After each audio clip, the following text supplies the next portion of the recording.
My name is Jonathan Mark. I'm with Flyby News, online at flybynews.com. We came into the scene against the military-industrial complex in 1999 when NASA was proposing a flyby of Earth after 2 flybys around Venus. A flyby is an acceleration to speed a craft so we get somewhere faster. But after Venus, there was an Earth flyby, and it had 72.3 pounds of highly radioactive plutonium aboard. It was that kind of concerned me, and so I met with the investigative reporter, Carl Grossman, and we started exposing the high-risk flyby of Earth by NASA, which we found out was being taken over by the military. And after the flyby, my first interest was to stop weapons from entering space. But right before the flyby, Bart Jordan contacted me. He's a scholar, a musician, and someone that was able to decipher ancient languages to learn about ancient languages and their measuring systems throughout the solar system. It sounds unbelievable, but after 20 years, everything that he's told me has stood strong, and I haven't been able to discredit him in any way. So here I'm going to present Bart Jordan talking about Mars Viking, the Manhattan Project, and much more. Thank you, Bart. Thank you, Jonathan. I would like to start with my youth because we've done programs on this before, but I think it's important to realize how it all came about. I was 8 years old, literally, in 1945, and one of my family's closest friends was Alfred Lee Loomis. His older cousin, first cousin, I believe, was Henry Stimson, Secretary of War. And they had a very specific problem that they were facing. Test that they wanted to make of something nuclear had no really good way to be measured.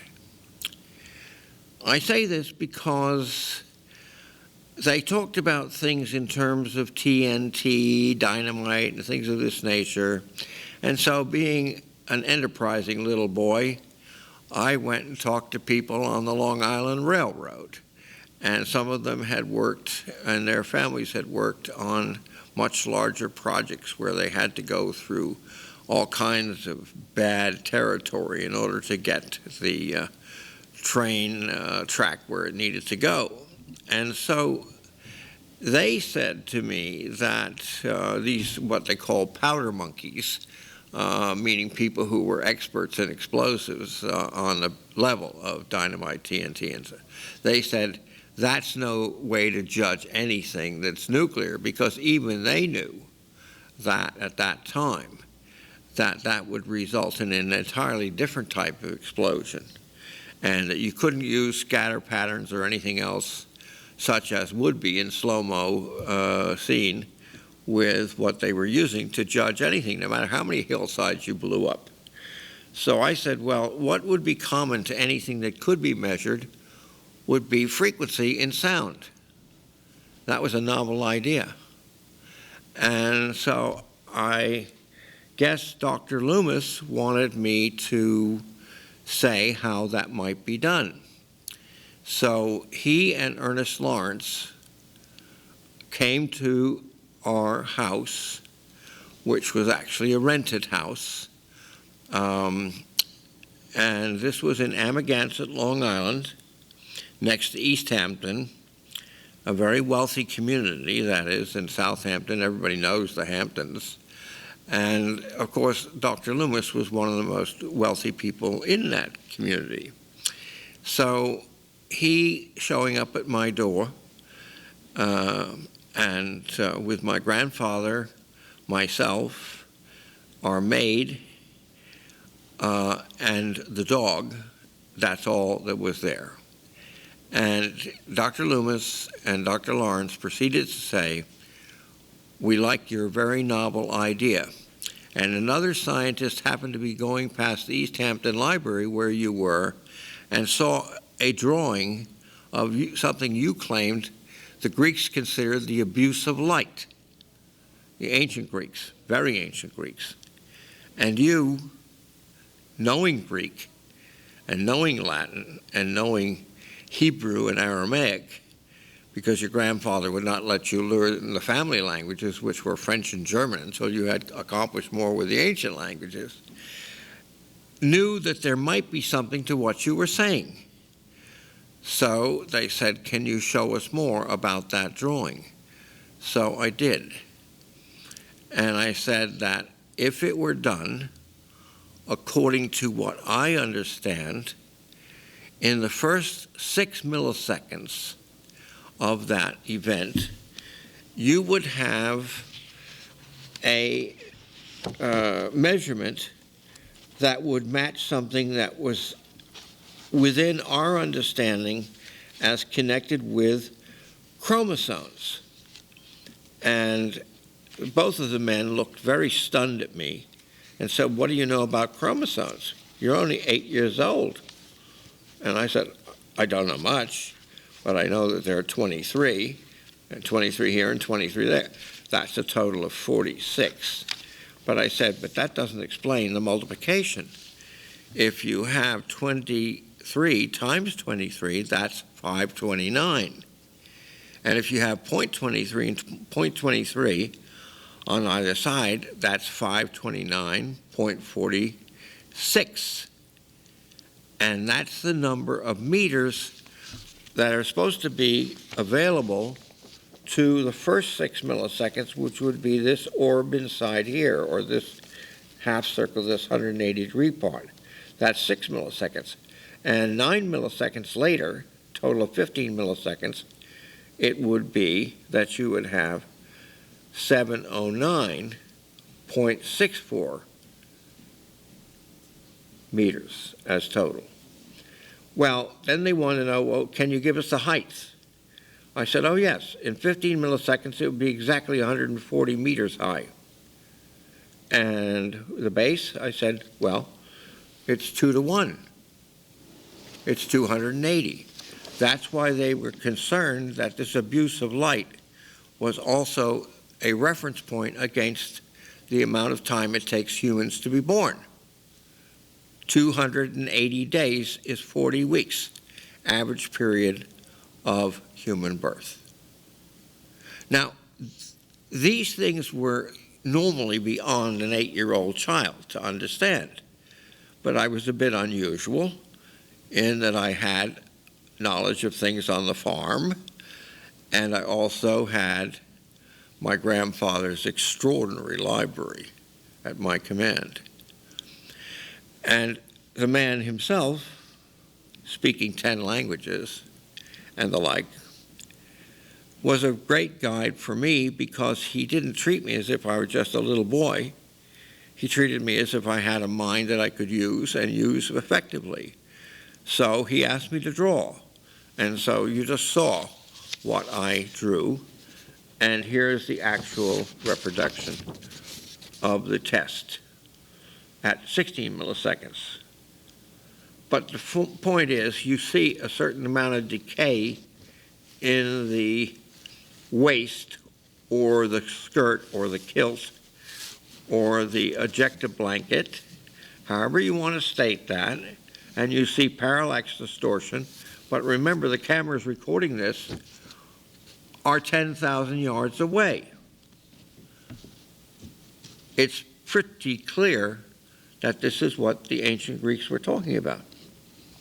Now, in that same degree, I said that my understanding was that if you had this difference, that only 90.09 on either side was going to result in the 709.64 meters that the entirety of the perimeter would take in 15 milliseconds. And then there are many years that go by, and we have the discovery of DNA. Now, Rosalind Franklin was somebody I desperately wanted to meet. I read the papers that she and her grad student Gosling wrote in Nature, also those written by the three gentlemen who ended up getting the Nobel Prize. She, of course, died in the meantime. But I saw something in their articles and their write-ups that said more, look at us, whereas hers and her grad students said, look at this. Now, that's a subliminal, subjective statement I just made, but I found it to be true when I actually had a chance to come to know her.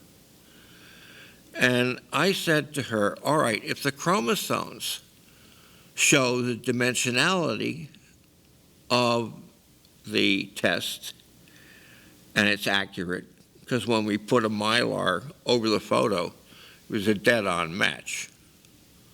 I said, then, isn't it possible that the DNA signature is there for us to understand if we will, if we're prepared to understand, that we have a nuclear signature within our DNA? And at first it sounded preposterous. But then, as she examined what I brought her, and it was a bit frosty at first, she changed her mind. And she said, I think you're right. But you're under the radar. Do you mind telling me why? And I said, yes, because I was the core mathematician on the test in 45. As young as I was the mathematician who used something very unusual to make the determination, but I read it correctly. Now, there were many things that happened in relation to that, but one of the things that came out of it was that we had a way finally to look at these ancient cultures and reflections of what they said, carried by no less than people very close and within the confines of their land, which we now occupied, and that was indigenous Americans. And I'm taking in the whole matter when I say this. North America, Central America, and South America. The thing that was apparent here was, where do you go from the initial idea of 23 times 23 plus 0.23, 0.23? When do you then go and put the 90 element on either side to get the entirety of it, and then decide that within that actually resides a further example of the DNA signature having a nuclear element to it? One that was very traceable, one that was based on 235, and one that was based on 239. Now, for those of you who are aware of that world, know that there are 4 heavy isotopes involved in the event. There's 235, 237, 238, and 239. The 235 and the 239 on the outside, in effect, are the fissionables. They can, in effect, blow up. The two in the center, 237, 238, do not do that. However, there is a figure that we dubbed, or we called, Scorpios, because it definitely had the information within its formation that we had to accept and had to understand was our underscoring of one very particular thing. And that was that we had a way of measuring what was within that confine a regional statement, something that actually looked like what it was. And when I say regional statement, in other words, there were regions of it which had a very clear formulation that looked like a scorpion. You had the head, the 100-eyed scorpion that the Greeks, in effect, referred to. Then you had the 4 heavy isotopes here, looking like legs or whatever. And then you had the thoracic part of the critter, wherein you had the 90.09, the 529.46, and the 90.09 as the chest area with the leg elements coming around it. And then you had a series that reads 9.8, 6.8, 9.8, 3.8, and 9.8. Well, nobody had any idea what that was. And I said, well, that's part of the tail of the Scorpius without the spike. But that belongs to a spacecraft that has yet to land. But when it lands, it will not crash. It will land, and it will take off. It will land, take off, land, take off. And that craft landed in Rendlesham Forest in England not that long ago. I predicted it, but I remember the scientists laughing in my face saying, if you're saying that something is fully, entirely equal on all sides, it won't be able to fly. And I said, I'm reminded of a sign that used to be on, I think, a General Motors plant. I'm not sure if that's the one it was. And it said, according to the principles of aeronautic science, rather, that the bee cannot fly. The bee, not knowing this, goes ahead and flies anyway. Sort of an injunction to the workers, find a way to do your work, or something like that. But whatever it was, I thought to myself, that's very reminiscent of what the scientists said to me when one of them, challenging me over my knowledge of astronomy, said, oh, well, tell me, we don't know because we can't penetrate the clouds cover of Venus. How many moments or minutes do you think it takes Venus to rotate on its axis? And I sort of laughed. And I said, minutes? Try days. I said, according to the Greeks, it's 243 days to rotate on its axis just once. And they said, what do you mean 243 days? That's not possible.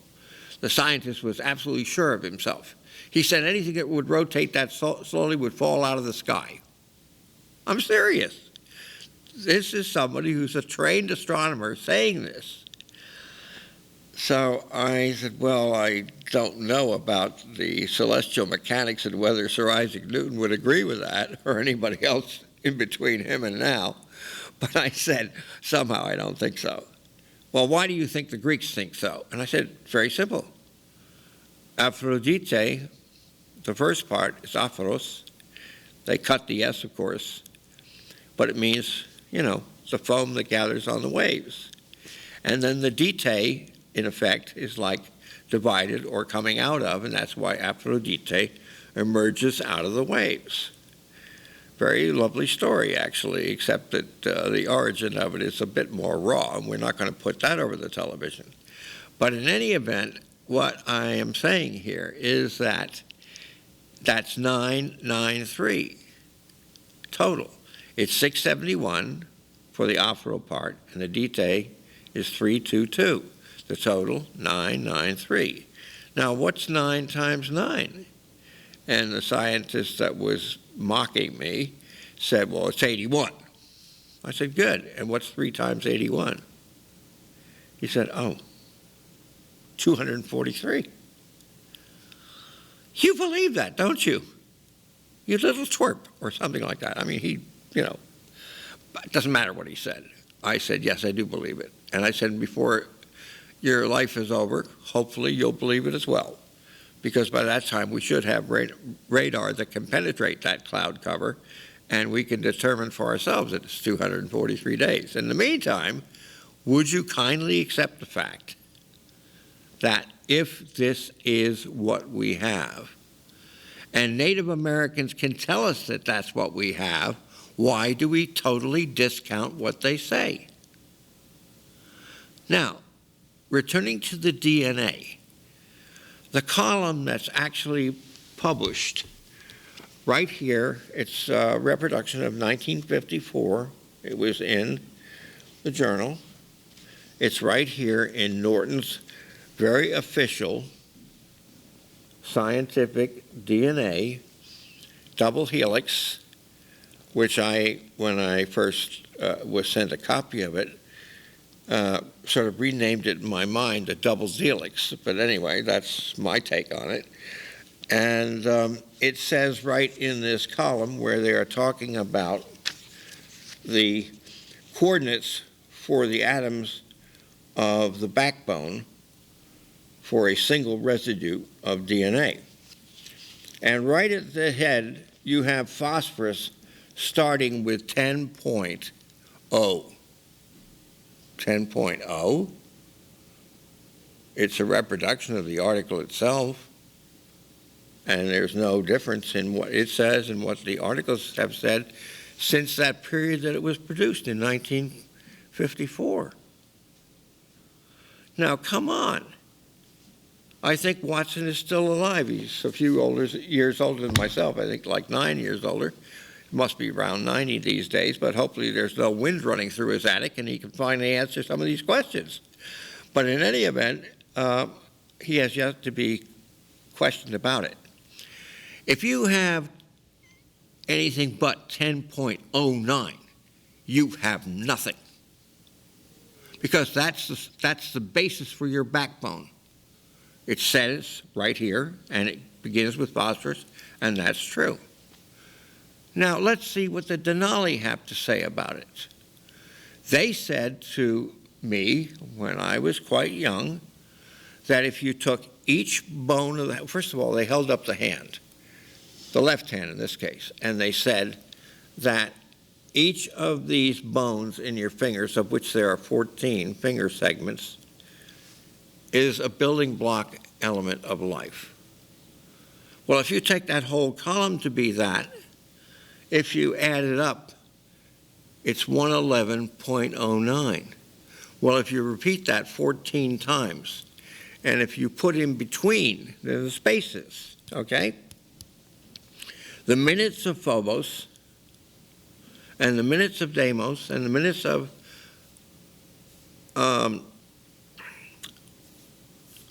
Harmonia and her sister Inomra, which is just her name turned backward, and then you add to it the aspect of the leap year by half on either side and divided by 100, you have a total of 6193.92.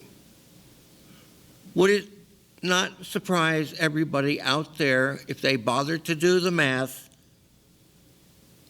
They take the time to do the math. Stop mocking the people who tell you these things. They said the hand represents Mount Denali, which we called, in our audacious way, Mount McKinley for the longest time, until President Obama, I think, returned it to the tribe, if I'm right, Jonathan. Yeah. Now, come on. Let's look at this. 6193.92. If it takes 7 hours, 39 minutes, and 14 seconds for Phobos to go around in its orbit, it takes Mars itself 24, 37, 23. In other words, 24 hours, 37 minutes, 23 seconds. And it takes Deimos 30 hours, 17 minutes, and 55 seconds. Would you please add those three? You out there who are mocking, and find out it's 6193.92? Exactly. Okay, I'm a hostile witness at this point, and my voice probably registers it. But here's what happens. I come out of the exchange that happens in 45. I'm very much disappointed in our scientists because they had the option of telling the president. At that time, Franklin D. unfortunately had passed away, and Harry Truman was there, knowing nothing about the test to come, knowing nothing about the atomic bomb, totally in the dark, and yet he was a prime investigator on his own. So it was very well kept, that secret. And so was my secret mission as such. But I came out of that with the following feeling: very empty. I had given them the best of what I had in good faith. It was a test and only a test. But they took the very things that I had put together, including the atomic weights that are in the belly of that Scorpios, and used them to create two bombs. I tried to stop them from using any 235 because I said there's less than 1% in the Earth's crust. It shouldn't be used for anything. We're going to need it later. Why? I wouldn't tell them why. And I haven't told them ever since. The why is not important anymore. They did what they shouldn't have, and now they have to pay the freight. We have to pay the freight. Here is what I can say, though. With what we had, the option, if the order of the day had been followed as it was laid out for my grandfather and myself, and Mary and the dog, it would have been the following. The test would have gone forward, and the Japanese would have capitulated. Think not otherwise. It was an overpoweringly positive moment at the point. If they had watched it from the bunkers, believe me, they would have been only too happy to go back to Japan and say, time to give it up. But instead, no Japanese scientist was invited. No Japanese witnesses were invited at all. And we now are on the brink. Every time we turn around, I guess today, because we could say, well, it's North Korea. Who's it going to be tomorrow or the day after if North Korea backs away? We should all back off of it because it could very well be the end for everybody. There's a word, I'm not going to give it to you because there are too many people out there who speak Hebrew and know it, and speak Aramaic and know it even better. The word, though, reflects why we were tossed out of the garden. The word is knowledge. We ate something from the tree of knowledge. You add those letters up in Semitic, and those results in 474.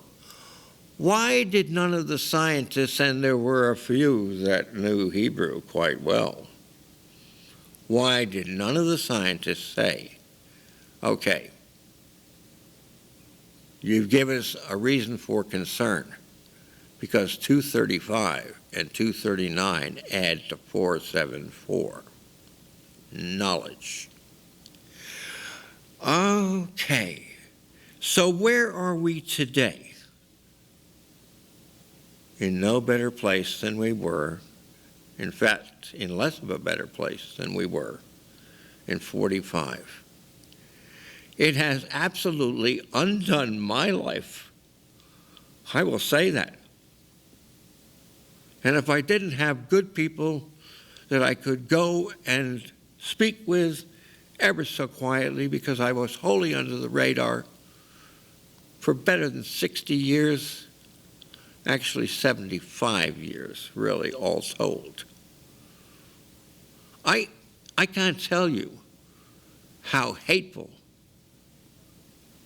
this makes us look as a species, the fact that we can't give it up, the fact that we won't give it up, the fact that the power folks within our human community are less than human, decidedly less than human, and certainly have nothing spiritual that's on any level a reasonable path for us to be upon.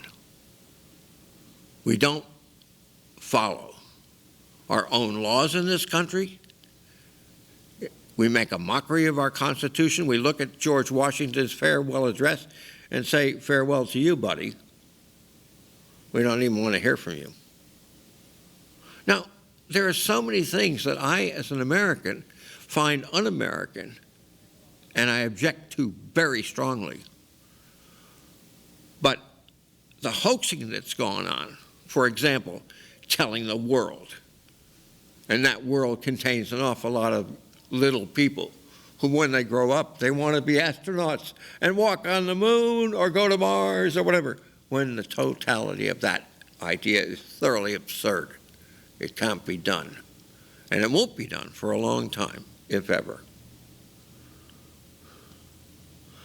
I want scientists to be honest, to tell what they know and say what they know and come out, stand out. I had to operate behind the radar and under the radar, rather, because if I didn't, the missions, Mariner 9 in particular, to start with, and then followed by Viking 1, would never have been with my participation, I'll put it that way. I have a book here, for example, called The New Mars, Discoveries of Mariner 9. And right inside the first cover, withdrawn, Smithsonian Institution Library. Withdrawn. And then a page or two later in the side, if I can get it open. No, I'm not getting it where it belongs to be. There you go. Look at this. All over here. You can't miss it. Withdrawn, withdrawn, withdrawn. I mean, you know, look at how this is. Scientific and Technical Information Office, National Aeronautics and Space Administration, Washington, D.C., 1974. Didn't even last a year before something happened. Well, the something that happened was I started rattling some people's chains. And I said, look, you have on page 154, 5 out of 6 measures for the measurements of the Martian moons in kilometers. You have 5 out of 6 wrong, deliberately wrong, and you know it. And since I architected that mission, I can tell you that you found exactly what I said you would find, but not that I said it made any difference. The people who were out there, the yeomen who got the spacecraft to get those pictures and get those measurements, did a rightful job by NASA. How does NASA thank them? Stabs them in the back by publishing this trash. It should have been withdrawn. Never should have been printed to start with. But then McGraw-Hill gets into the act. Yes, that's right. Our most revered scientific publication, Science and Technology, gets into the act. And they publish the right dimensions. However, they publish them in the wrong directions. Now, look, if you go to the lumber yard and you say, I want to build my kid's doggy a doghouse, and you start with the smallest measure and go to the largest, they're going to probably toss you out of there, or at least they should. When you measure a person, do you measure the inches first and then, no. You measure the foot to the inch and so on. And then you go from meter to, oh, well, you know the story. I don't need to say it. It's ridiculous. Now, when Viking comes along, it's on the shoulders of Mariner 9. Let's understand that. So what did I set up for a program for Mariner 9? I said that there was an ancient formula, 52, 1746, 0.25, 1746. Isn't there something a little noticeable about that? 52 gets turned around to 25, but the 1746 is the same. You take that, that's right, 52, 1746, 0.25, 1746, and you simply press down on the repeat button, which gives you, what? A squared version of it, and out comes 27, 22, 19, followed by 15, by 12, by 11. That's exactly what's in McGraw-Hill, but in reverse order. Cute. Very cute. But let's understand that English word. Cute originally meant like something is acute, it's bow-legged, or it's cunning. It doesn't mean you're sweet in the carriage looking up with a smiling face. And you're not children. So grow up and be upfront with what you have as scientists. It's deplorable. And by the way, that which is the temple is built on 720, followed by 12451, followed by 5839210, followed by 12451 again, and 720 again. So the 720, you must understand, is half the day in minutes. And the 12451 is half the day, half the distance in miles of the Earth, taking half the day to make that rotation. And of course, the 583.9210 is none other than Venus, Aphrodite. For those of you who don't understand that, that means that the entirety of what is represented by both the temple and the tomahawk are exactly the same numbers. So the idea here is you can do what is right by what you have for knowledge, or you can do what is wrong by that same knowledge. And that's what this unholy war has been about. But it hurts me to say that our country as a whole is quite prepared to do damage to some of those who have tried to put forward reasonable warnings about what recklessness we're responsible for, because it is extraordinarily clear that the world sees us very differently than we see ourselves. So I'm not happy with where we are at the present time. We fought in cases where we didn't have to, shouldn't have, and we've made trouble in too many parts of the world, and we've practiced nuclear diplomacy throughout. How good is that for a track record? I don't know where we're going, but I know one thing. I believe in what Rosalind said. Once she saw the underscoring of the DNA with this very stridently stated, clearly stated, nuclear signature, well, we couldn't miss it. She said, this time it'll be different.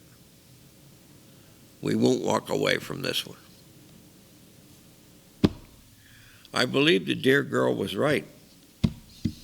I really do. I'm not an alarmist. And I'm not a crybaby either. But I'll tell you, it does bring me to tears. Because I love this country. And I've been through a bit in behalf of it. I'd go through it again 10 times over if I had to. But something has to happen out here. Something has to hit us with the lack of integrity that we represent. Because it's all of that. One of the first things I did when I was a child, I responded to the need to identify these frequencies because I knew them to exist. Everybody knew, everybody and his brother knew, that the Greek system, the letters were numbers. Alpha was 1, beta was 2, gamma was 3, delta was 4, epsilon was 5, etc.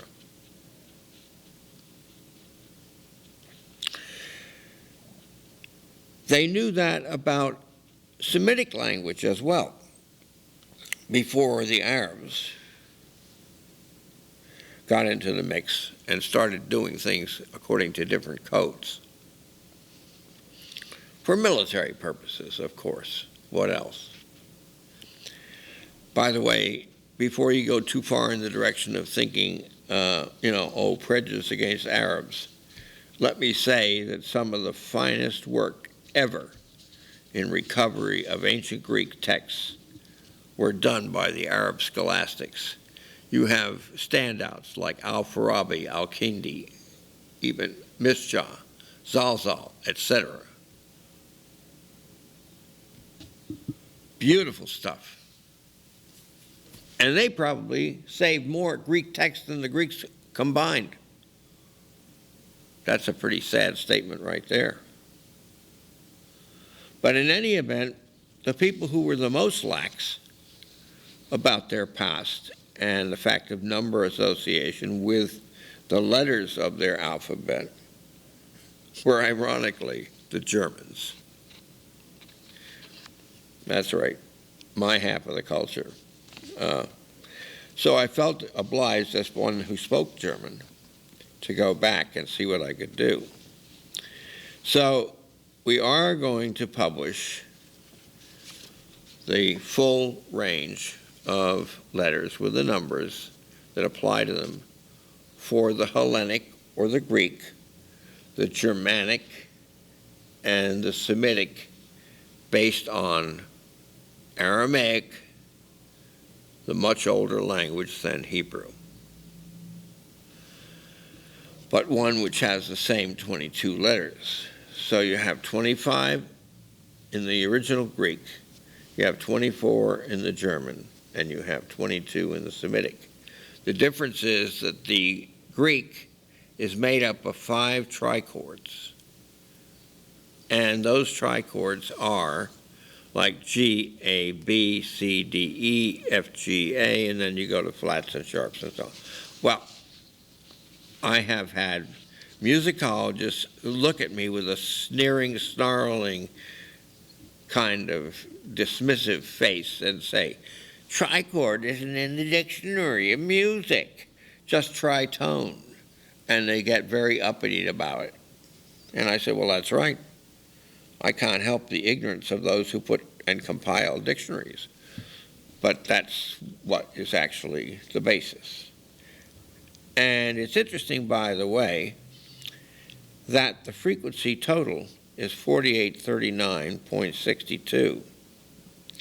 And the 5 Platonic solids are with a measurement which, if a certain thing is added to it, and rightfully so, lunar count, it will be identical. No one has ever seen that. No one has ever had any reason to care, apparently. And yet the 5 Platonic solids are probably one of the great cornerstones of civilization. well, we'll see it all on the scanning. Yes, that's up there. Okay, so that'll be published too. Now, the five-sided pyramid on Mars, the thing that is governing the whole kit and caboodle. Well, it sits on something which I have long called the harmony of spheres, or semispheres, more to the point. And that item has been already published, but we will look at it again. Here it is.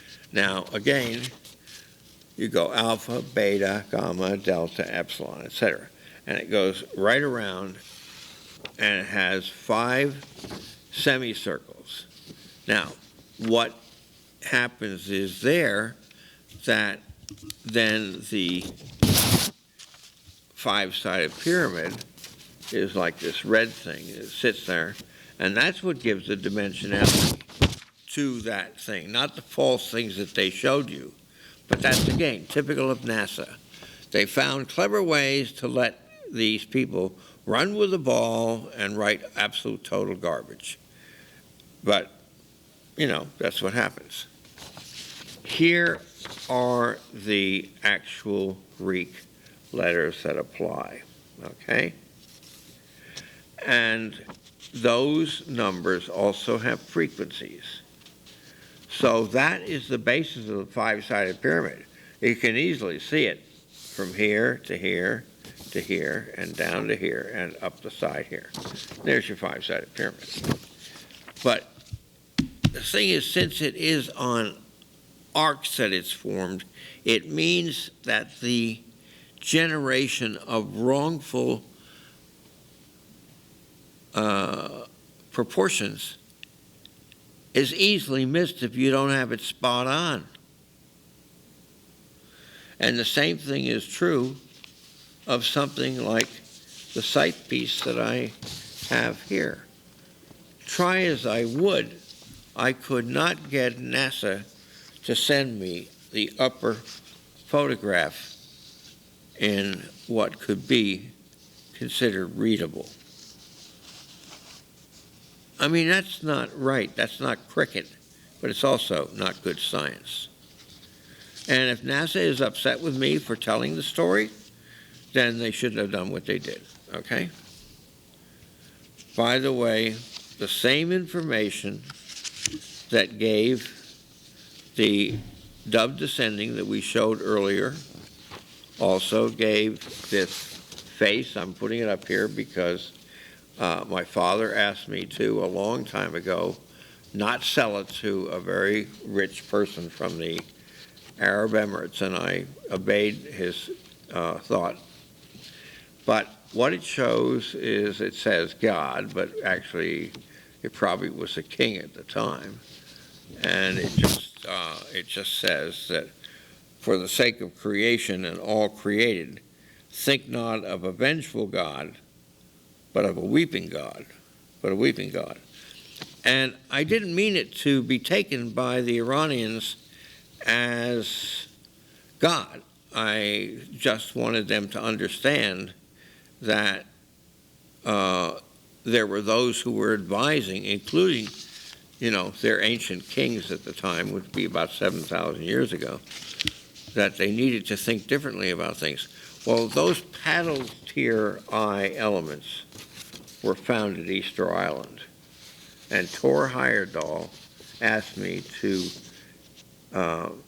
make the drawing available when our embassy was overrun, which I did. But that so-called weeping God figure is another extension of all of these things that I have been talking about. I mean, that's an art product, which is quite exceptional on its own. It's a nice piece of work. But it also is something else. It's a warning that we are going again down a wrongful path. That's what that's about. Because that face is a Venus face in the sense of the position of the numbers guarding it. And that's why when I, as a Samanamas, tell you these things, it's because that name comes from, like shaman, saman, namas, just going in the opposite directions, because that's what a great deal of this amounts to. Now, Jonathan, for years, has spoken of the fact that in Britannica, in '66, table that showed the satellites of Mars, and what was reproduced there was the number of miles that Phobos is from the center of Mars and the number of kilometers. He was given those things in 40-something, 42, 3, something like that, by me. And he promised that he would use them when the time was right. Well, here's the amazing part. The whole thing descended from what I did with the velocity of light, which was, I said that scientists were not right in saying that velocity of light was 186,000 miles per second. I said, no. Don't treat it from 1 second, treat it from 3. If the Venus formula means anything, it's 55, 88, 44 divided by 3. And that would give you 186,281.3 repetons 3. In other words, 3 through time, hence Trinity. And the scientists thought it was crackers. That's all right. They can think what they want. But when it came to actually making the test, they decided to use it. And it was spot on. Now, here is what happens. I do this, I show them this, and show them that the weather pattern is staggered just like the numbers are. And doesn't most of the weather go this way? I'm talking about the upper, in the northern hemisphere, not again, the southern hemisphere, it goes the opposite way. But the point is, you know, the weather goes one way, the light goes the other way, you know? So it was a convenient way for the ancient peoples to show it to their children. A very simple, straightforward way to do it. So you have the red, orange, yellow, yellow, green, blue, and you see what it does. And then the other goes the other way. So when you translate that back into the Martian site, it's not surprising that this would be one of the designs that they've featured, because they would have Phobos with its real dimensionality here, and Deimos with its relative size here, and just have this thing of the weather going this way, and so on. I mean, this was a nice design on top of what they already knew. But the important point was it didn't depart any more than the atomic bomb departed from the design element. The same thing was true with this. And all I can tell you, folks, is that it's all there. I mean, the Denali, for example, what they knew about the mountain having the time periods of the Martian moons and Mars itself in rotation, where are you coming from that you believe that's coincidental? That's a joke. I'm serious. I mean, all right, my life has been a shambles because of it. It affected every aspect of my life, except as I'm told, my music. I'm thankful for the fact I had it, and I had the love of some very fine friends in the process.